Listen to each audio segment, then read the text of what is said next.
Greetings to everyone. In today's lecture, we will be covering the topic of cost-benefit analysis and social cost-benefit analysis. Have you ever thought what policymaker always keep discussing about various alternatives? No matter what decision is arrived at, there is always someone who can count some negative aspects from the project. So, how can policymaker take a decision and then convince the stakeholders that a decision is the best alternative?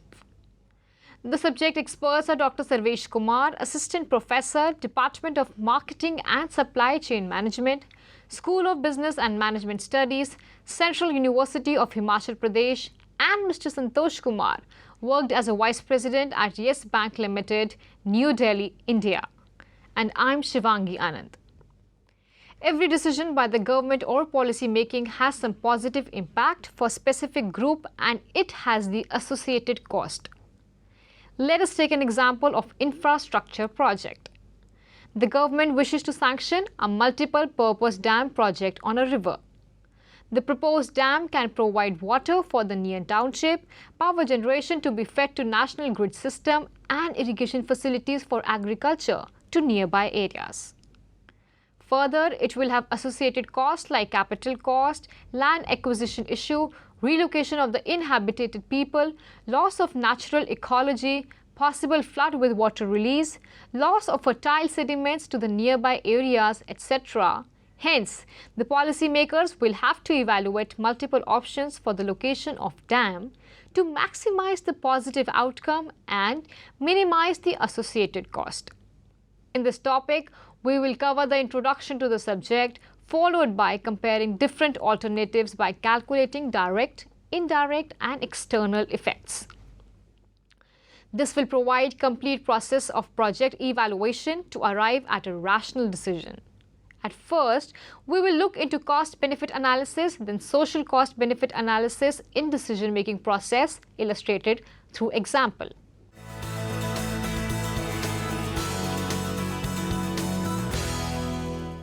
Cost-benefit analysis is used for determining which alternative is likely to provide the greatest return for a proposed investment. Sometimes referred to as cost-effectiveness analysis, it is relevant to business as well as not-for-profit entities and governmental units.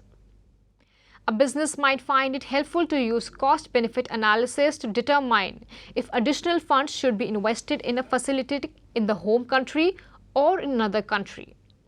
A community not-for-profit organization that provides a variety of programs for children might use cost-benefit analysis to assist management in determining which activities will provide the most services for the cost specified.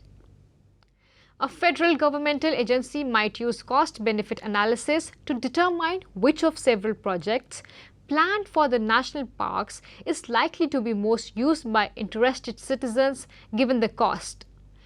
Because resources such as money and time are limited, an organization usually cannot undertake every project proposed. To decide whether to undertake a project, decision makers weigh the benefits from the project against the cost of the resources it requires, normally approving a project when its benefits exceeds its cost. Cost-benefit analysis provides the structure and support for making such decisions. Benefits increase the welfare of the organization.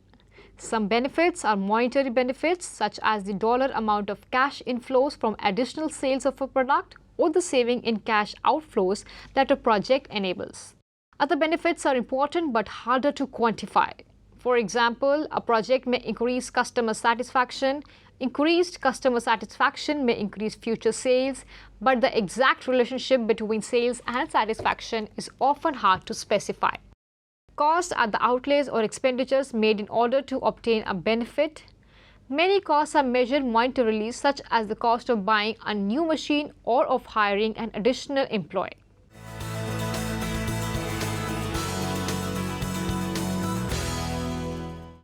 A cost-benefit analysis is straightforward when all costs and benefits are measurable in monetary terms.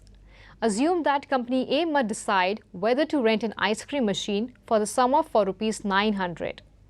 The ice cream machine will produce additional cash inflows of Rs 1000 during the summer.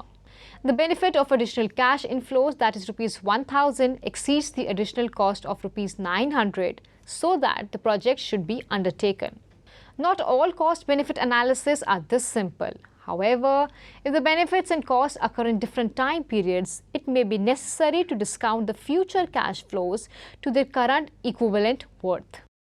In another example, cost savings is a benefit.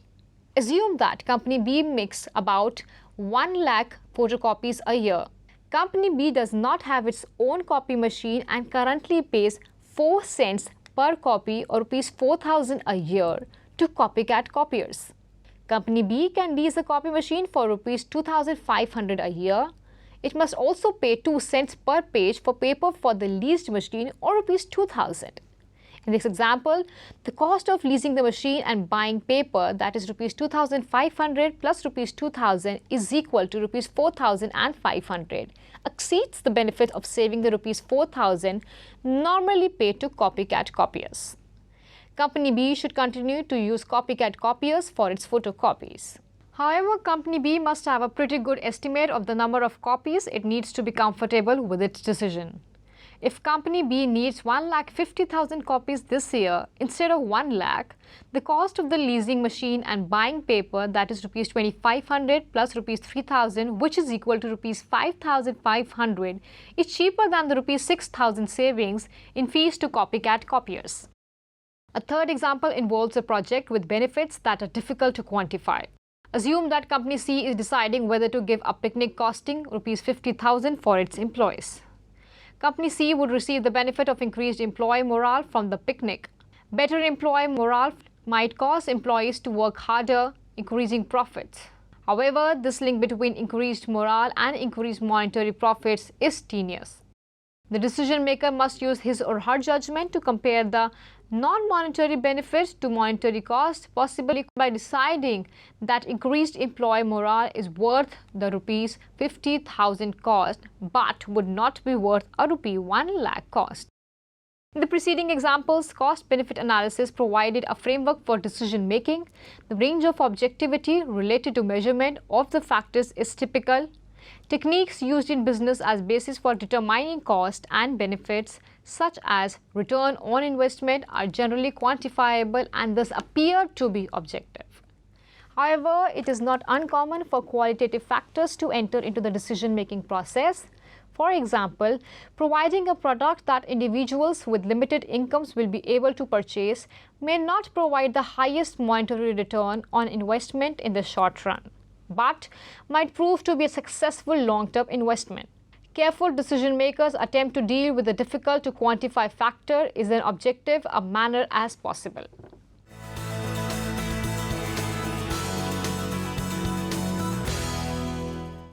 Cost-benefit analyses are also common in non-business entities.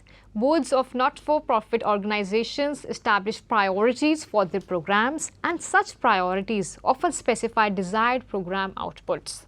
For example, assume a not-for-profit organization is interested in reducing the level of illiteracy among the citizens of a rural community in a state that has one of the lowest per capita incomes in the United States. As alternative programs for those who need to learn to read the considered, there will be cost-benefit and analysis that focuses on a number of factors, including the extent to which a particular program can attract those who are illiterate. A program in the downtown area of a small town might be considered because a facility is available there at low cost and that low cost is appealing. Focus on cost is not sufficient. However, when benefits are considered, it might become clear that those who are eager for such a program do not have cars and that there is no public transportation from where they reside to the center of the small town. Further consideration of relevant factors and of alternatives undertaken in good faith should result in cost-benefit analysis that provide valuable information as the agency makes decisions. At all levels of government in the United States, cost-benefit analyses are used as a basis for allocating resources for the public good to those programs, projects and services that will meet the expectations of citizens. For example, decision makers at the federal level who have policy responsibility for environmental standards, air quality rules, or services to the elderly often find information from cost-benefit analysis to be critical to the decision-making task.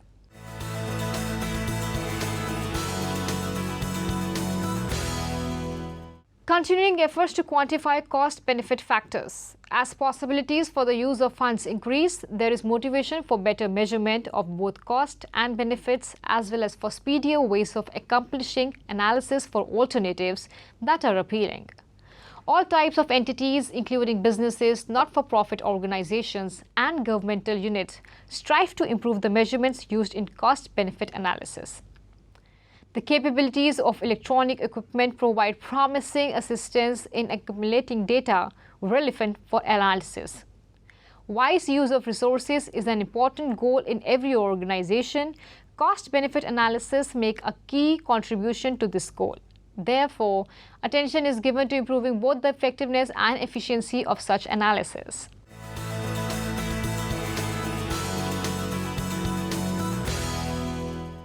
India became an independent nation on 15th of August 1947. The country got first elected government in 1952 through the general election. The major challenge for the nation was to move the nation towards rapid industrialization to make India as developed nation.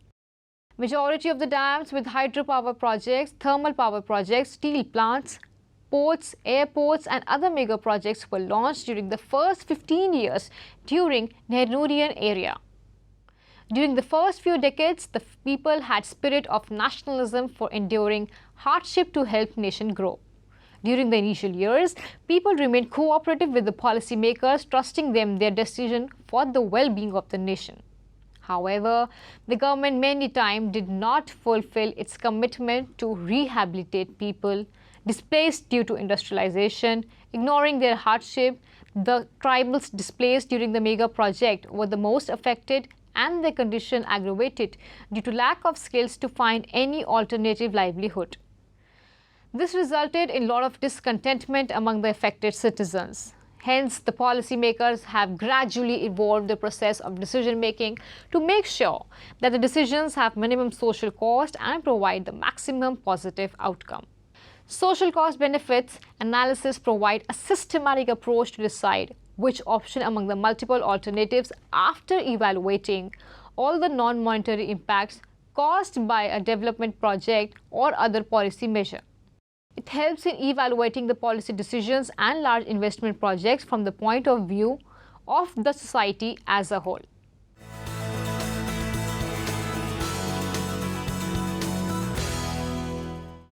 First, identify possible alternatives. The first stage in the whole analysis is to identify the possible choice to meet the requirement. For example, electricity can be produced by hydel power project or thermal power project. Also, solar power project or nuclear power project can be possible alternatively for a huge country like India. Second, null alternative hypothesis. It is not necessary that project must be undertaken. The null alternative hypothesis describes the most likely situation if the project is not executed. In this analysis, a small investment can also be considered as null hypothesis for comparing the large-scale investment project. Third, identifying effects. The social cost benefit analysis calculates the effects under three different categories. Direct or the primary effect. It is the cost and benefits which can be directly linked to the owners and users of the project. For example, in case of housing project, the owner will have cost of construction with possible profit from lease or sale. And the users are housing residents with cost of ownership and benefits of housing facilities. This effect is easy to identify as the outcome is limited to a very small set of people. Indirect secondary effect. These are the costs and benefits passed on to the people outside the market. For example, in a housing project, the small business around the housing complex to support the families get additional business. Also, in case of road project, it gives boost to the existing business located around the project. External effects. These items are difficult to quantify and it cannot be passed on to the existing market around the project. These are usually related to environment, safety and nature. Any large project can have drastic impact on the surrounding pollution level and ecological balance in the region. Quantifying the effects. The experts involved in the evaluation of the project try to quantify the effects listed. Although it's difficult to identify every possible impact of the project, but the policymakers try to include maximum possible effects and quantify the effects. Usually, the quantification is done in monetary value for objective evaluation of the project. This allows the policymakers to decide if the project is worth investing in. Further, this allows to evaluate what component of the project is resulting in how much positive or negative outcome objectively. As the quantification of external effects in monetary value is difficult and hence the resulting net value are not accurate. Nevertheless, this methodology does provide good indicator of the possible strength and weakness of the project. Decision making. After analyzing various alternatives with cost and benefits and arriving at the possible monetary value of the outcome, the policy maker can make a decision with the best outcome. However, it must be kept in mind that monetary value are not accurate due to only tentative monetary value of social effects, and hence the decision making also require subjective evaluation. Most of the large infrastructure projects are aimed for the social benefits, and hence the conclusion should be drawn considering the potential of the project to meet the social objective. Let's understand the advantages and disadvantages of following this methodology. The social cost benefit analysis has following advantages. First, identify alternatives. This methodology provides the decision makers to create multiple alternatives objectively so that each option can be evaluated separately. This methodology allows avoiding serious thinkers to avoid vague discussions. Second, objective assessment. This process allows the stakeholder to objectively evaluate and quantify the proposed project outcome with the aim of matching it with the aim of the project. Thus, the project has higher chance of meeting its purpose and fulfill the demands of the society. Third, stakeholder participation. The detailed evaluation process allows the entire stakeholder to participate in the decision making by raising their views and possible criticism for the proposed project. Thus, it becomes more participating process and policymakers are able to decide after listening to the stakeholders' views. Fourth, prioritize resources. For any nation, especially developing nation, the growth is constrained by lack of resources. The process of social cost benefits analysis allows the policymakers to prioritize the limited resources and allocate for the projects for maximizing the social benefits. Let us look at the possible disadvantages of the social cost benefit analysis. First, difficulty in quantifying. The object assessment of the option requires to put the cost associated in monetary terms for each possible shortcoming. This quantification is difficult as the human psychological cost and ecological cost are difficult to put in monetary terms. Second, overstatement of benefits. As the quantification of the social cost and benefits are difficult, hence many times the policymakers exaggerate the positive outcome associated with the project. This allows them to approve the project and move towards implementation phase. Third, complexity. The interrelation of nature and society is very complex, hence the investment project's impact on the nature and society can have far-reaching effects. Hence, the analysis process is quite complex for even a specialized person. Fourth, social welfare and financial cost. The social welfare projects have associated financial cost. Often, the most optimal financial solutions have huge social cost and vice versa. Hence, the policymakers are required to balance the financial cost and social welfare associated with the projects. Fifth, delay in decision making. For large projects, the social cost benefit analysis requires a lot of survey and data gathering. Further, the decision makers need to spend a lot of time on decision making, resulting in cost of analysis and delays the decision is making to start the project.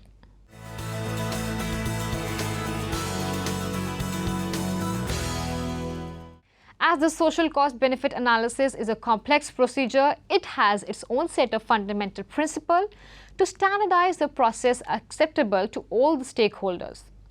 The basic principles are as follows. First, common unit of measurement. To evaluate the desirability of a project, all aspects of the project, positive and negative, should be identified and expressed in terms of common unit. This allows the most common unit used worldwide for the analysis is money. This allows summing the potential associated benefits and then subtracting the associated cost to arrive at the final bottom line. In most of the cases, the outcomes are not in rupees as the benefits are more socially beneficial for the people. For example, for an hospital project providing low-cost healthcare services, the potential benefits are huge. However, the benefits are difficult to express in rupee terms.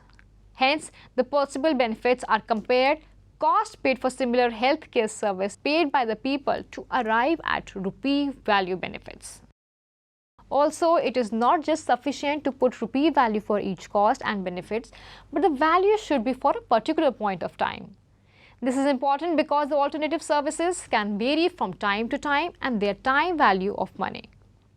The money earned today does not remain same as 1 year before due to some possible interest income if invested and the inflation in the economy. Once the net outcome is evaluated for each alternative, then each option can be compared and finally the best alternative can be concluded. Second, measurement should be based on market choices. Under most of the circumstances, the policy alternative or proposed project provide new choices to the people. The people always have possible other choices available, probably with higher cost before the development of new project. The proposed project only provides new alternative. Hence, the potential benefits from the proposed project should be a calculated comparison to other choices. Further, the consumer making purchase of any goods or services at market price reveal their thing is valued at least as much as the money paid for the item. The consumer will increase their consumption of any commodity or service up to the level where the benefit by consuming additional unit, that is the marginal benefit, is equal to the marginal cost to them of that unit. The relationship between the market price and the quantity consumed is called the demand schedule. Third, risk associated with the project. As the infrastructure projects and policies are designed for future time period, the decision makers can, at best, estimate the possible future economic and social conditions. Hence, there are always possible uncertainties and risk associated with the future scenarios. So, the experts involved in the social cost and benefit analysis should present the uncertainties and risk of the future. The decision makers should take economic and social risk into account. The policy decision should be based on the most optimal outcome while taking calculated risk.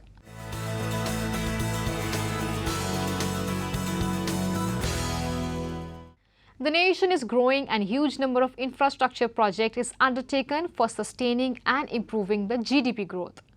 As a vibrant democracy, the policymakers must convince all the stakeholders about the possible impact of the project. Hence, the importance of the social cost-benefit analysis cannot be underestimated. Let us look at the importance of the analysis. First, market failure. As the Indian economy is liberalized, hence there are a lot of private firms participating in building large infrastructure projects. However, the aim of government sanctioning the infrastructure project can be very different from the aim of private firms working towards construction of the project. Usually, a democratic government tries to maximize the social benefits, but private firm tries to maximize the rupee profits. This results in market failure as the social cost and benefits are not priced by the private firms. Second, distribution of wealth. For a democratic nation, the aim of the government is to create economic equality instead of just maximizing the profit.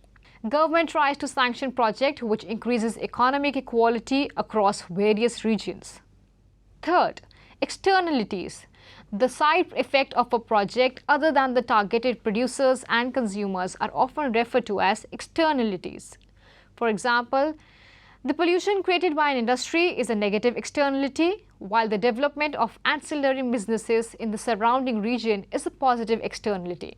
Both the externalities are an important consideration while sanctioning the project. Fourth, taxes and subsidies. Under the normal cost-benefit analysis, the taxes and subsidies are considered in the expenses and income.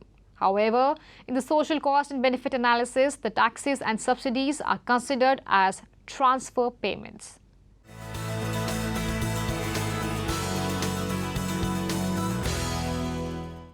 Like other economic analysis methods, the social cost benefit analysis also has its fundamental and methodological limitations. Further, moral and ethical issues associated with the analysis are fundamental aspect of the decision-making process. The decision makers must be able to balance the individual and collective gain associated with the project. Further, the value of human life, psychological cost of human displacement cannot be put in monetary value.